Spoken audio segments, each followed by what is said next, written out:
মেয়েটা তার স্কুল লাইফের প্রথম ভালোবাসার মানুষকে দেখতে পেয়ে দ্রুত মাস্ক দিয়ে পরিচয় লুকানোর চেষ্টা করে। রোগী তার সমস্যার কথা বলে, এটাই ছেলেটার স্ত্রী ভেবে মেয়েটা কষ্ট পায়। ছেলেটাও স্পষ্ট দেখতে পায় তার চোখে নিজের জল জমে রয়েছে।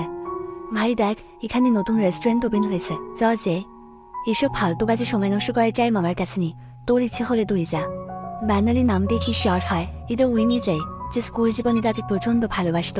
মেয়েটা এদিকে আসতে সে দ্রুত লুকিয়ে পড়ে। অনেক তো হলো, এবার অন্তত বিয়ের কথা ভাব। আমার পক্ষে বিয়ে করা সম্ভব না, পৃথিবীতে কোনো স্মৃতিও প্রবাহমান না, একসময় আমরা তা ভুলে যাই। আমি ব্রাইন ডেট ফিক্স করেছি তোর জন্য, যদি যেতে ইচ্ছে করে তাহলে কাল রাতে স্কাই ভেলাতে চলে আসিস। আমি চেষ্টা করব স্কাই ভেলাতে আমার জন্য কালকে একটা টিভি বুক কর। ঠিক আছে স্যার। হ্যালো মিসেস, আপনি কি রাইসা? আপনার জন্য এই স্পেশাল লাল গোলাপের বুকিটা। ভিতরে চলুন প্লিজ। আলে আপনি বোঝার চেষ্টা করুন, এখন আপনার সাথে বস ডিল করতে পারবি না, এটা তার পার্সোনাল টাইম। তাহলে কি চাও ডিলটা ক্যান্সেল হয়ে যাক? যতই গুরুত্বপূর্ণ কাজে থাকুক না কেন, তোমার বসকে বলো মিটিংয়ে জয়েন করতে। সরি, আমার একটু দেরি হয়ে গিয়েছে, আসলে মিটিংটা গুরুত্বপূর্ণ ছিল কোম্পানির জন্য।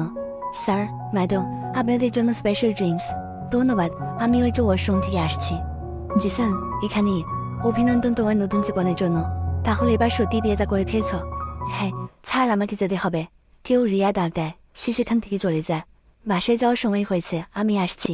এত রাতে একা একা যাবি নাকি? চল আমার সাথে, আমি পৌঁছে দিচ্ছি। রিয়ার বাগদাদা তাকে ছুটে চেষ্টা করলে জিসান বাধা দেয়। মেয়েদেরকে তাদের অনুমতি ছাড়া স্পর্শ করা উচিত না, এটা জানিস না?